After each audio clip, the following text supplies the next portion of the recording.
صلى الله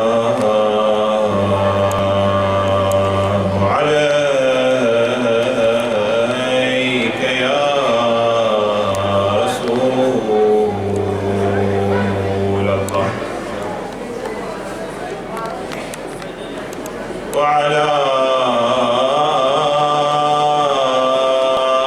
آل بيتك الطيبين الطاهرين.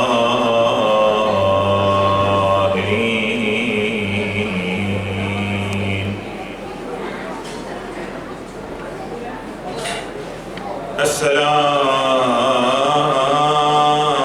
عليك يا أبا عبد الله.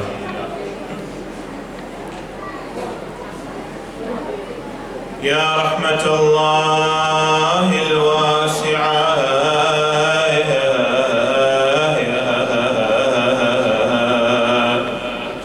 ويا باب نجاة الأمة غريب يا مظلوم كربلاء. سيدي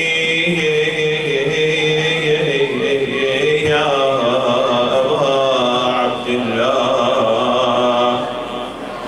لأندبنك يا صباحا ومساء ولأبكين عليك بدل الدموع دمع. يا ليتنا ثم يا ليتنا كنا معكم سادتي فنفوز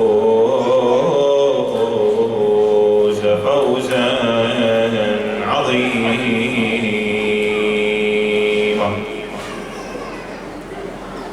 قال الله تعالى في كتابه الكريم: بسم الله الرحمن الرحيم. يا أيها الناس إنا خلقناكم من ذكر وأنثى وجعلناكم شعوبا وقبائل لتعارفوا إن أكرمكم عند الله أتقاكم والله عليم خبير. صدق الله العلي العظيم. صلوات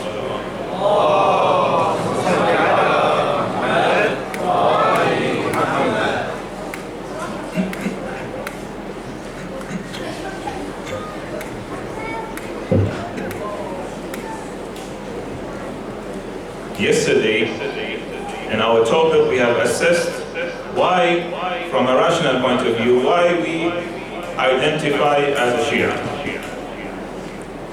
In today's lecture, we want to go further in this topic, where we want to address this title itself of identifying myself as Shia, the title Shia. Is this title justified in my religion? Can I take it from my religion, or I have made up this title?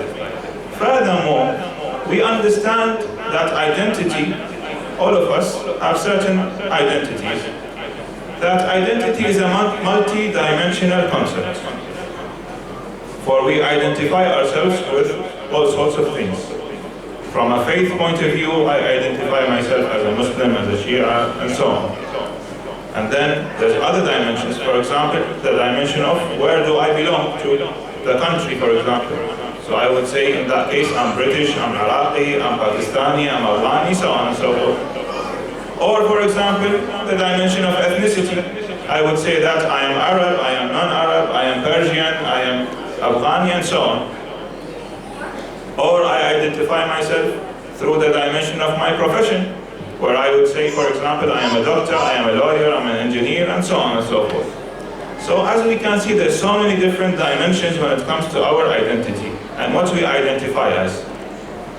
In today's lecture, I want to assess firstly our identity as Shia. The title of Shi'ism. Is this title, did our Imams give us this title in the first place? And then if so, me, when I identify as a Shia, what are the core values that I need to stick to? Then I will see how does Islam deal with the multidimensional aspect of my identity. Does Islam promote me to identify as an Iraqi or as a Pakistani or as a British? Or does it want me to identify as a Muslim and that's it? This is something we will deal with. And if it promotes identifying with the other dimensions, the non-faith dimensions, then how does it tell us to deal with these different dimensions of our identity? Inshallah, we will begin with the first point, which is the title of my identity, the title of Shi'ism, the title Shia. Where did it come from? After the salawat ala Muhammad wa ali Muhammad.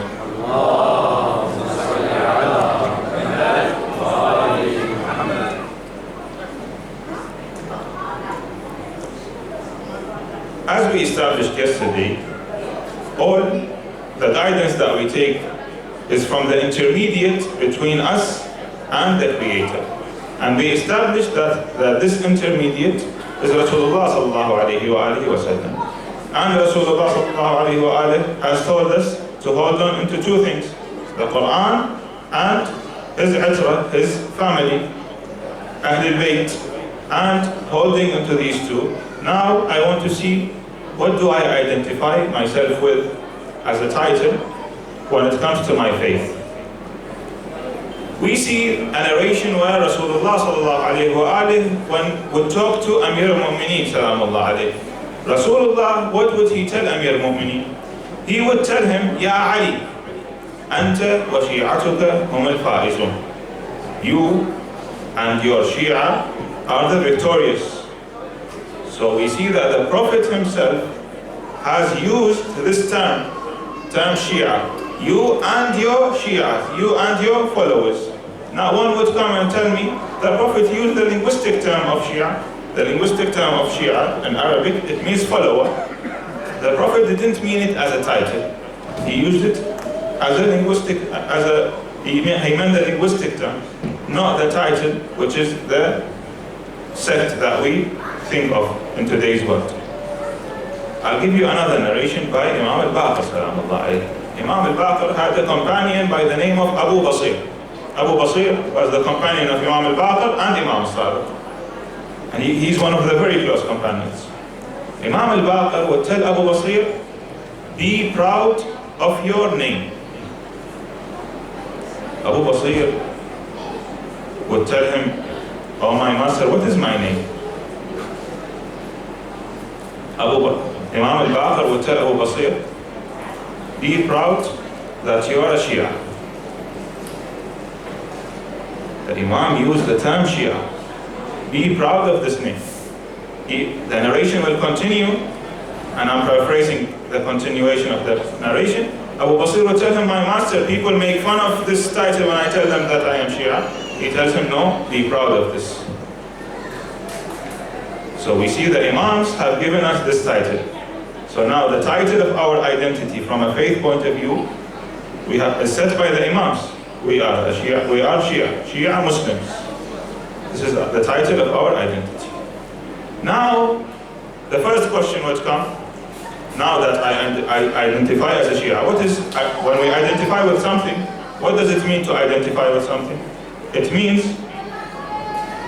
to hold on to core values of that thing and the practices of that thing. So holding on to values or practices of a thing is to identify with that thing. So if I identify as a Shia, what are the core values that I need to hold on to, and what are the practices? As for the values, we established them yesterday. The core values, to believe in a pure form of Tawheed, where Allah subhanahu wa ta'ala is limitless We can't attribute to him any form of physical attributes, nor we can say he's limited in any sense. To believe that the messenger is infallible and he has not committed any mistakes or errors during his life. These are core, these are very important. To believe that the Prophet has left us with two weighty things. Holding to them will keep us under salvation. One is the Quran, the other is Ahlul Bayt, Salamullahi alayhim. These are the core values of our belief. Now we come into practices or the general values that Ahlul Bayt has pushed us for. Now if we want to mention these values, there are too many. For taqwa is one, for intellect is the other, and so on. We will mention few of them, few of the important ones, and from there, inshallah, you can search more into the values that Ahlul Bayt has pushed us to. Let's read this verse, because the Imam, when they had this verse, they commented on it. Let's read the verse first, so that we can see what did the Imam comment. The verse is, وَمَنْ يُطِعِ اللَّهَ وَالرَّسُولَ فَأُولَٰئِكَ مَعَ الَّذِينَ أَنْعَمَ اللَّهُ عَلَيْهِمْ مِنَ النَّبِيِّينَ. Whoever listens to Allah and the Rasul, Allah and the Messenger, whoever obeys Allah and the Messenger, the result of that person, فَأُولَٰئِكَ, that person will be amongst those who Allah has blessed. Who are those who Allah has blessed? The verse continues. مِنَ النَّبِيِّينَ, those who Allah has blessed are the prophets, الصديقين, the truthful ones, الشهداء, the martyrs, والصالحين, the righteous. وَحَسُنَ أُولَٰئِكَ رَفِيقًا. These four categories are the ones that Allah blessed. Now let's see how does the Imam comment on this. Imam al-Baqir, again with Abu Basir, would tell him, listen Abu Basir, when it comes to this verse, the prophets are Prophet Muhammad sallallahu alaihi wa sallam. The truthful ones and the martyrs are us, Ahlul Bayt. The Salihin, the righteous ones, are you guys, the Shia. Then the Imam would tell him, didn't you see that Allah subhanahu wa ta'ala has mentioned you in the Quran? Mentioned who? The Shia. Mentioned you. Imagine Allah mentioning us in the Quran. How great that is. Didn't you see that Allah has mentioned you in the Quran? So Abu Basir remained quiet. For when he said, هل يستوي الذين يعلمون والذين لا يعلمون?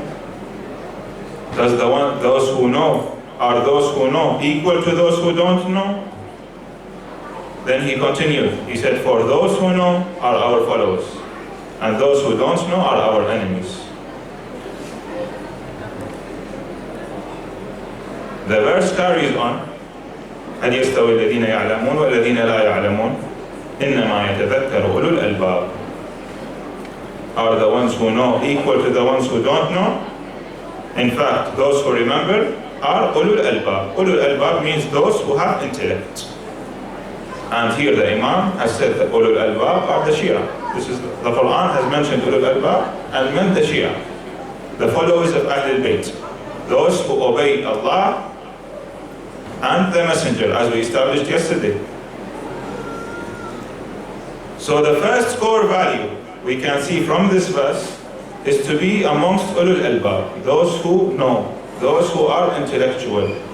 Now what does intellect mean when it comes to the verses of the Holy Quran or the narrations? For we find countless number of narrations that emphasize intellect and developing our intellect and knowing more and more and increasing our knowledge. What does intellect mean in the verse, in the Quran and in the narrations? Intellect in the Quran, there's two kinds of intellect. The one we're familiar with is to say somebody is smart, he reads a lot. Therefore, he's intellectual. This is considered conceptual intellect.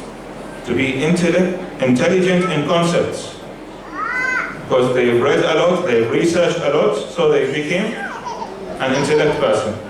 The Quran, when they say ulul albab, those who are intellect, it means practical intellect. It means to act upon the knowledge we know. So it is not enough for me to know that helping others is a good thing.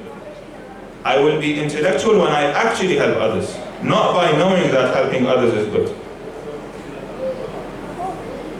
So the first core value as a Shia, to be amongst ulul albab, is to be intellectual in the practical sense. To practice the values that I learn about my religion. This is one. Now from this verse, since it is addressing the Shia, let's read the entire verse and the verse after it, because it's all one context. The verse says, أَمَّنْ هُوَ قَانِتٌ آنَاءَ اللَّيْلِ سَاجِدًا وَقَائِمًا. It is speaking about, is the one who is devoutly obeying Allah and praying towards Allah in the evening, in the times of the evening, bowing down to Allah or standing in prayer. يَحْذَرُ الْآخِرَةِ. So number one, Allah is describing a worship aspect. قَانِتٌ آنَاءَ اللَّيْلِ, to pray towards Allah. It is describing a practical aspect. So this is one thing to keep in mind as part of our identity as Shia. To pray towards Allah. This is the worship aspect. وَيَحْذَرُ الْآخِرَةِ. It fears the hereafter. This is another core value, to always think of the hereafter. Any action I do has a result in the hereafter. يَرْجُو رَحْمَةَ رَبِّهِ. He seeks the mercy of his Lord. Seeking the mercy of our Lord means that I am addressing that I am a slave in front of the master of all masters, the Lord of all lords. Then the verse would say, هَلْ يَسْتَوِي الَّذِينَ يَعْلَمُونَ وَالَّذِينَ لَا يَعْلَمُونَ. Are those who know equal to those who don't know? Indeed, the ones who remember this, who understand this, are ulul albab. Those who are intellectual, those who are the Shia, the real Shia. So these are core values within the identity of a Shia person. Let's carry on. The next verse, قُلْ يَا عِبَادِي الَّذِينَ آمَنُوا. Say, O my believers, who آمَنوا, who believed in the message. And we believed in the message. So it's still addressing us. اتَّقُوا رَبَّكُمْ. اتَّقُوا رَبَّكُمْ. Be God conscious. Taqwa is another value to keep in mind. God consciousness, to always remember God in every action we do. This is part of our core value as a Shia. اتقوا ربكم للذين أحسنوا في هذه الدنيا حسنة. Those who do good in this life, they will gain a good in the hereafter. So doing good in this life is another core value of a Shia. It's part of our identity. So, these are some of the core values that Ahlul Bayt and the Quran teaches us to keep within our identity of Shia Muslims. Now, we want to go to the next part. We said, obviously, we identify with many things, and identity in of itself, our identities, are multidimensional. How does Islam feel towards the other dimensions? When it comes, for example, to identifying with the city that we belong to, or the city that we live in, or identifying with the work or the profession that we are good at. One way to answer this is to look at how Imam Zayn al-Abidin identified himself in the court of Yazid, in his speech in Sham. Imam Zayn al-Abidin when he spoke in Sham, how did he start identifying himself? He said, if you know me, you know me. If you don't, let me tell you. Then what did he say? أنا ابن مكة ومنى. I am the son of Mecca and Mina, two areas. He identified himself with the city that he belongs to. Furthermore, in some of the du'as, we read, وَبِحُبِّيَ نَبِيَّ الْأُمِّيَّ قَرَشِيَّ حاشمية تهامية المكية المدنية نرجو الزلفة إليك. It is all identities in relation to the areas or the tribes that the Prophet belonged to. Makki, Madani, Hashimi, Qarashi. It's Hashimi, Qarashi's tribes. Makki, Madani, the areas that he belonged to or lived in. So the idea to identify in accordance to the place that we live in or the places that we belong to is something that Islam is fine with. Our Imams did it. So to say, I am British because I lived here and this country has treated me in an honorable manner. I was able to grow up here with an honorable life. Why wouldn't I say that I am British? I know my roots are from Iraq, from Pakistan, from Afghanistan. I can say that I am British Iraqi, British Afghani, British Pakistani. No issue with it. The same way that the Prophet Makki Madani. We learn that from Ahlul Bayt. So the idea to identify with the area we belong to is something Islam approves of. What about professions? Imam Ali would say in Nahj al-Balagha, قِيمَةُ كُلِّ امْرَئٍ مَا يُحْسِنُهُ. Such a beautiful narration. The value of every person is what he is good at. In other words, what he is professional at, what he knows very well, what he can do in a very well manner. Imam has limited the value of the human in what he's professional at. So if I'm a professional doctor, I identify as a doctor. My value is in me being a doctor, a good doctor. If I'm a lawyer, my value is being a good lawyer. If I'm an engineer, my value is in being a good engineer. So again, as we can see, Islam approves of the idea to identify from the other dimensions of identity. Now, how do we deal with these? Now we have a faith dimension, that I am a Shia. We have a dimension relating to a community or the area that I live in, that I'm a British or Iraqi or so on. How do we deal with this? How does Islam teach us to deal with this? Let's start by the faith dimension, and then we will go to the community dimension. The faith dimension, the first circle, is that I am a Shia. And we've already established, being a Shia, what your beliefs are, what your core values are. Then from a Shia community, because I'm a Shia, I need to see what those who identify as Shia, how do I deal with them? The Quran says, إِنَّمَا الْمُؤْمِنُونَ أَخْوَةٌ. Indeed, the believers are brothers. So everyone who identifies as a Shia, think of him as your brother. He deserves rights the same way that your brother deserves. And this is why the verse continues and says, after that says, indeed the believers are brothers, it says, وَأَصْلِحُوا بَيْنَ أَخَوَيْكُمْ. And repair the relationships between your brothers. So if there is any problem that occurs between two Shia members, try your best to fix it. Unfortunately, today many stories we hear where two blood siblings, they get into a fight and they never speak to each other for years.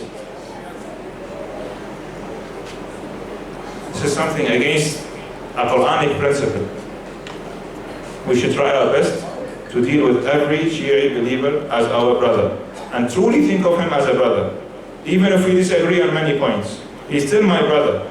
He's still somebody who loves Amir al-Mu'mineen. This is the first circle. The second circle of my identity as a Shia, the wider circle, is that I'm a Muslim. I am a Muslim and Shia. The Shia is like my brothers. إنما المؤمنون أخوة. The Muslim, how do I deal with them? We've established 2 nights ago when we talked about the concept of taqiyya mudaratiyya, which is the considerate taqiyya. The Imams pushed us to pray with them, to attend their funerals, to visit their ill ones, and to do good to them more than they do good to us. This is also a way we deal with the wider circle of our identity. Now, Shi'i, we established the wider circle is Muslim. What's the wider circle? We're still in the faith dimension. It's the people of the book, monotheism. Those who believe in the divine books. Our Christian brothers, our Jewish brothers, the Quran has told us about them. The Quran addresses the people of the book. So it is also part of the identity. قُلْ يَا أَهْلَ الْكِتَابِ تَعَالَوْا إِلَىٰ كَلِمَةٍ سَوَاءٍ بَيْنَنَا وَبَيْنَكُمْ. O people of the book, come, let's agree on common terms. أَلَّا نَعْبُدَ إِلَّا اللَّهِ. To not worship except Allah. This is something common between us. This is from the Quran. وَلَا نُشْرِكَ بِهِ شَيْئًا. And not to put equals to Allah. So all of us worship one God.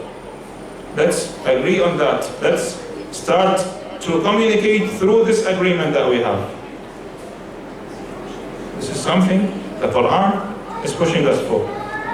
Now, the wider circle, and I'm still in the faith dimension, after monotheism, after people of the books, how does the Quran address? It's all of humankind. Ya ayyuhan nasu. We find verses that says, Ya ayyuhan nasu. And what does the Quran want us to do as nas, as humans, irrespective of our religion, of our faith? Ya ayyuhan nasu. Inna khalaqnakum min dhakarin wa untha. We have created you from male and female. وَجَعَلْنَاكُمْ شُعُوبًا وَقَبَائِلَ لِتَعَارَفُوا. And we have made you into different nations and tribes so that you can know each other. Even if we are different faiths, communicate, learn from each other. We have different experiences. So I stick to my Shi'i identity. I hold firm to it. I believe in it. But I deal with my wider circles of identity.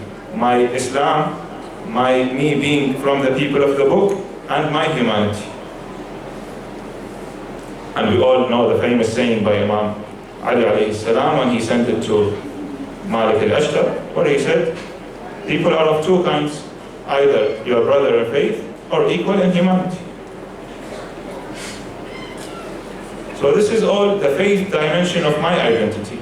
Let's look at the communal dimension. Me identifying as, let's say, British or Iraqi or whatever. At the end of the day, the countries we live in, we live with people of different faiths, different beliefs, different ideas, different ideologies, so on and so forth. How does Islam want us to deal with them? There is 3 ways, and I'm going to speak in the context of us in this country. Because some of the Shia in different countries may have different circumstances. In this country, we are a minority. Within a minority of Shia, within the minority of Muslims, who Muslims are already a minority in the UK. What are our options? When I say I'm British and I'm Shia, what are my options? Because I want to protect my Shia identity. We said we hold firm to the values of Shia Islam. One option is to isolate all of the Shia community. We stick we stick to ourselves, we draw a boundary, we don't deal with any people outside this circle, and no people from outside that circle deals with us. We stick to our own circles. This is one option. Let's assess this option. As we also spoke about this idea in the lecture about taqiyya, we said isolating is not really a solution. The Imams has pushed always against the idea of isolation. Yes, we may find few narrations where the Imams would praise isolation, would tell their companions to isolate, but these are very, very extenuating circumstances where there is existential threat against the Shia of those cities where the Imams would tell them to isolate.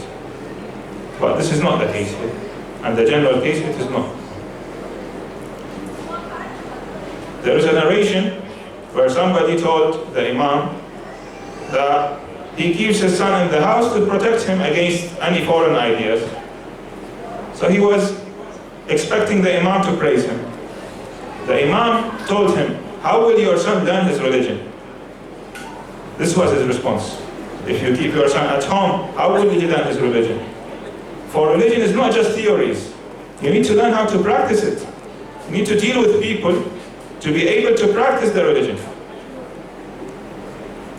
So as we see, isolation is not really the solution. Another solution is to assimilate in the culture, to forget my past. I'm in a new country. I adopt all of their values, despite my other identities. Now, from one angle, the positives here is we will be able to flourish and develop and discuss and learn from other communities in this country. But we will forget all of our values, because to assimilate is to drop your previous values and adopt all of the new values. And we find narrations against this idea. We find narration to say, لا تكن إمعة. Imma means the one who follows trends in our day and age terms. The one who follows the ideas of others without thinking about them. To assimilate is to drop all of your values and adopt new values just because you have moved to a new country. So this is also not something that we agree upon. What is the solution then? Because as we see in the narration, the Imams push for engagement. The solution is integration, to integrate. To integrate is to adopt certain values from the city or country that we live in, while we still hold firm to the core values that we have. This exactly is the idea that we established, which is taqiyya mudaratiyya. The taqiyya of consideration, to be considerate. How do we apply it here? We said, taqiyya mudaratiyya is for me to adjust my religious practices in a sense that it doesn't lose its core, but it goes hand in hand in harmony with the society that I live in. Let me give you an example. Now, one of our values or one of our teachings is when we want to start salah, we go on a high roof and shout the adhan to tell everyone that it is prayer time. Now I came into the UK and I don't want to integrate. What I do is I put on speakers all around my house or all around the mosque, and prayer time, open the speaker, Allahu Akbar, everyone gets what's going on, everyone will be in fear. This is against integration. Now, is it against my religion to do adhan without speakers? No. So I can leave that and integrate within the society. However, if the society I live in causes me to lose a core value, for example, that I wouldn't be able to pray, for example. Here, no. This is a red line. I can't integrate with such a society. So I keep my core values while I integrate. The things that are not core, that I can compromise on to be able to integrate further, I do it. And alhamdulillah, many of us here, as I spoke to the Shabab in these few nights, many are doctors, some are engineers. So all of us have worked in places that we deal with people of all sorts of faiths and backgrounds. So alhamdulillah, the first steps are already there. Now what is the next step? The next step is to be able to actually be a community in this country, or in countries that have the idea of representation. Any minority can have a representation in this country, and countries of similar legal system. Sometimes we say the country is against us. They don't let us do majalis till late night. They don't let us park our cars outside the Majlis. The country is not against you. They just don't know what you're doing. So there needs to be a formal way where we can communicate with the local councils, with the local governments, to tell them what we are doing. This is the idea of representation. Otherwise, nobody will hear the Shi'i voice. Others will act certain laws that goes against our rights, and nobody will hear our voice. To be able to be an active community in the country we live in, we need representation. An example of representation, so that you don't think I'm just theorizing from myself. An example of representation is the story of Ali ibn Yaqtin with Imam al-Kaaba. Ali ibn Yaqtin got a position in the government of the Abbasids. He came to the Imam and he told him, should I stay or should I leave this position? The Imam told him, you should stay. For you staying in this position is beneficial to the Shia. So similarly, if one gets such an opportunity, first of all, assess, talk about it with a religious authority.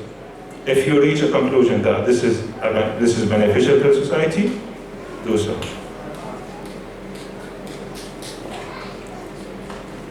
And as I said, the red line is not to support an oppressor. Make sure not to support an oppressor. And of those who decided not to support the oppressor of their time are the caravan of Imam Hussain salamullah alayhi. Imam Hussain, his family, his companions, they saw an oppressor of their time, somebody who hijacked the title of Islam, and they said we can't support such a person. This is why they decided to move against such a person. And of those is a young little man by the name of Qasim. Qasim was the son of Imam al-Hasan salamullah alayhi. He was young. He was in the beginning of his teenage years, as some of the narrations mention. Yet, he understood what his identity is, and he acted upon it. For he knew that his identity would tell him to support the Imam of his time, despite his young age. And when he saw his uncle saying, ألا من ناصر ينصرنا, ألا من معين يعيننا, while his cousin is on the ground. He went to his uncle. He told him, "Oh my master, please let me be amongst those who aid you." Imam Hussain told him, "Qasim, you are the will of my brother Hassan. You are what remains from my brother Hassan. When I see you, I remember my brother. If I lose you, who will remind me of my brother Hassan?"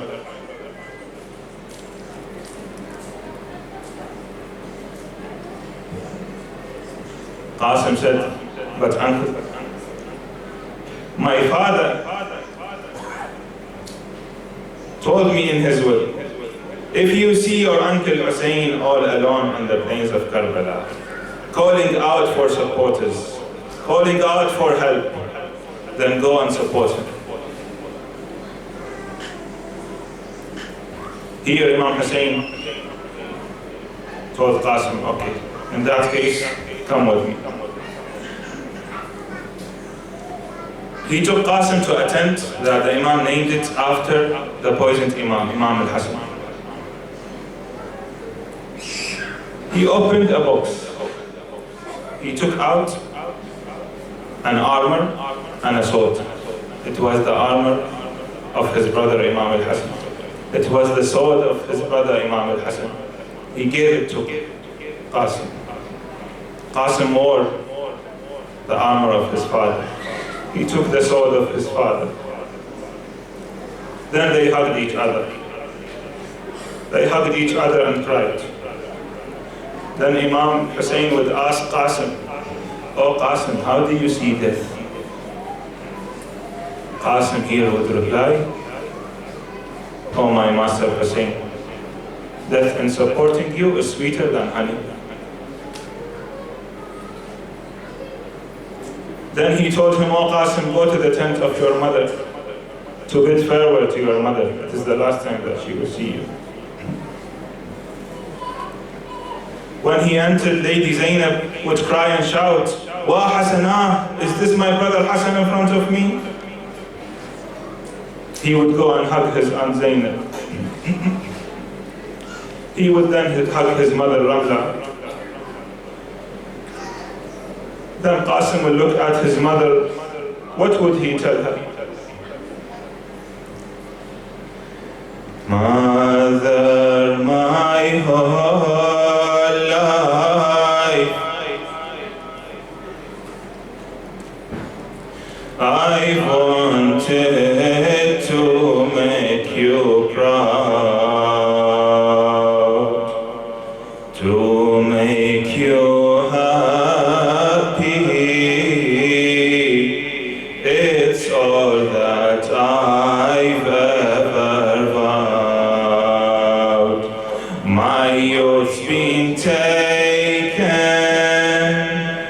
I lay in my shroud.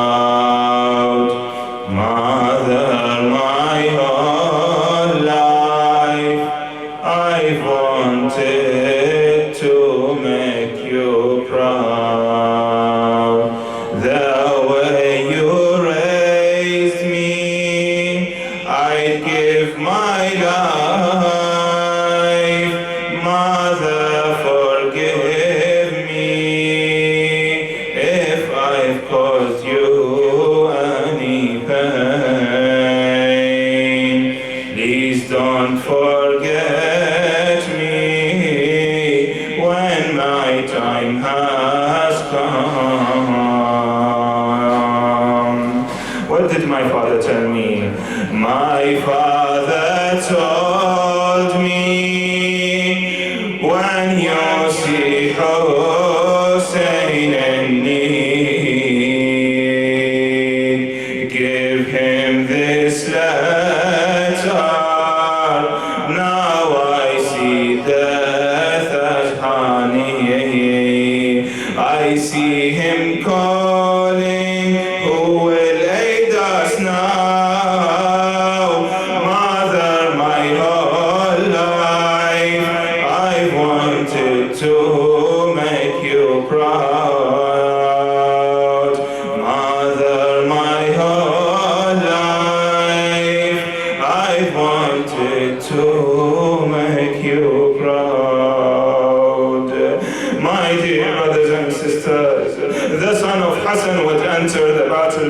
field while bravely chanting, إن تنكروني فأنا نجل الحسن سبط النبي المصطفى والمؤتمن، هذا حسين كالأسير المرتهن بين أناس لاصقوا صوب المزمزن. He would bravely fight them, reminding them of the bravery of his father Imam al-Hassan, until, my dear brothers and sisters, his sandal would become loose. My dear brothers and sisters, at that time it was not appropriate for a person of a high status to walk barefoot. And so, son of the prophethood, the son of Imama, the son of Fatima, refused to walk barefoot in the battlefield. Oh believers, Qasim would bend down to fix his sandal. One of the enemies of Allah would use that moment. He would strike Qasim on the head. Qasim would fall face first to the ground. Shout, Uncle Hussain, come to aid me. Imam Hussain rushed into the battlefield. He would take revenge for his nephew Qasim by killing his killer. He then sat next to Qasim's body. He would hug him and say, woe upon a nation that killed you, and their adversary on the day of judgment will be your grandfather. Oh my nephew Qasim, it is difficult for me, oh nephew, that you call me and I do not answer. And I answer you, but an answer of no benefit to you. By Allah, now I'm left with few supporters. He would stay by his body in tears until Qasim's soul would depart this world and he would return to his Lord a martyr. Imam Hussain picked up Qasim. He put his chest on his chest. However, of how broken the Imam was, the feet of Al-Qasim would drag on the floor. He would enter the tent and lay him beside his son Ali al-Akbar. The woman entered wailing, mourning, shouting. Then the Imam would turn in dua and he would say, Oh Allah, one by one, each individual, with no exception, never forgive them, oh Allah.